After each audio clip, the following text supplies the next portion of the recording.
নিতাই গুণমণি আমার, নিতাই গুণমণি, আনিয়া প্রেমের বন্যা ভাসাইল অবনী। সংকর্ষণ কারণতোষাই গর্ভদশাই চ পয়োবধিশাই শেষশ্চ যস্যাংসকলা স নিত্যানন্দাখ্যা রাম শরণং মমস্তু। অর্থাৎ সৃষ্টির আদিতে যিনি বলরাম, তিনি সংকর্ষণ অনিরুদ্ধ রূপে নিজেকে বিস্তার করেন। সেই আদি মূল বলরামই কলিযুগে শ্রী চৈতন্য মহাপ্রভুর লীলার প্রধান সহায় হতে নিত্যানন্দ রূপে আবির্ভূত হয়েছিলেন। আমি সেই দুই করুণাময় অবতার শ্রী চৈতন্য মহাপ্রভু এবং শ্রী নিত্যানন্দ প্রভুকে বন্দনা করি, যাদের বাহু আজ অনুলম্বিত, যাদের গাত্রবর্ণ তপ্ত কাঞ্চনের মতো, এবং যারা কলিযুগের যুগধর্ম হরিনাম সংকীর্তন প্রবর্তন করেছেন।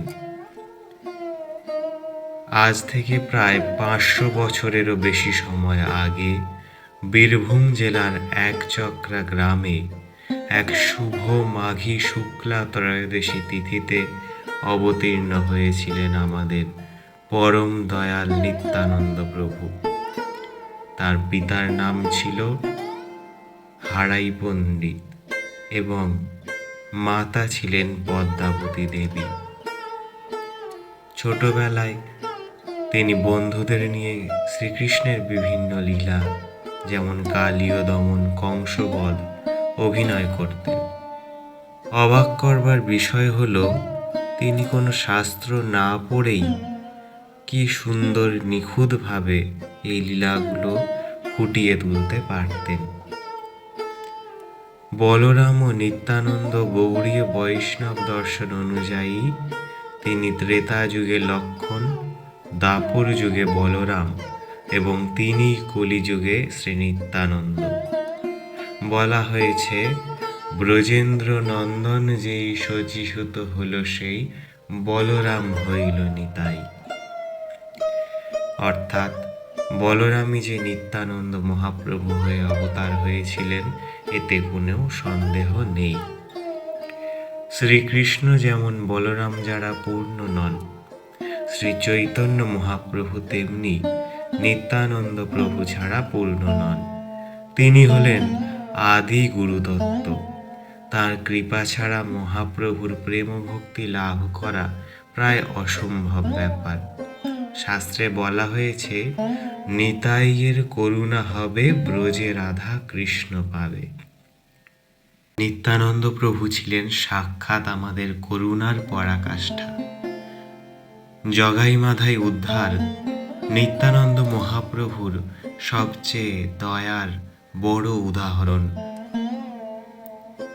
মাধাই যখন নিত্যানন্দ প্রভুর মাথায় কলসির কানা দিয়ে আঘাত করে রক্তপাত ঘটিয়েছিলেন, তখনও নিত্যানন্দ প্রভু রক্তাক্ত অবস্থায় হওয়া সত্ত্বেও ক্রোধান্বিত হননি।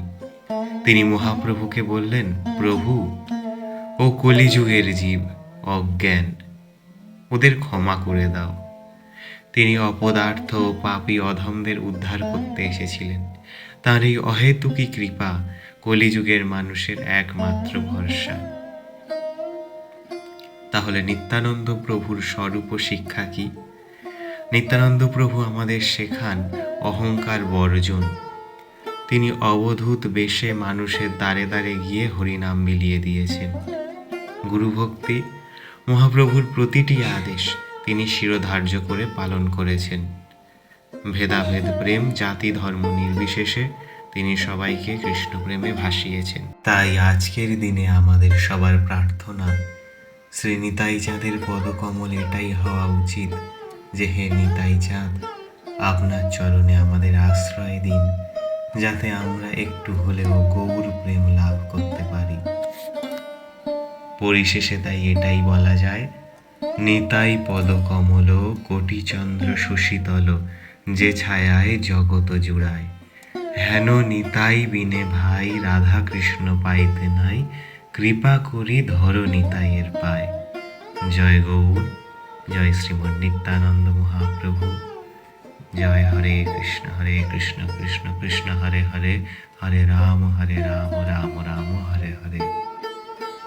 আজকের ভিডিওটি ভালো লাগলে চ্যানেলটি সাবস্ক্রাইব করুন এবং ভিডিওটি লাইক করে অন্যান্য ভক্তদের মধ্যে শেয়ার করে দিন, যাতে সবাই নিত্যানন্দ মহিমা সম্পর্কে জানতে পারে।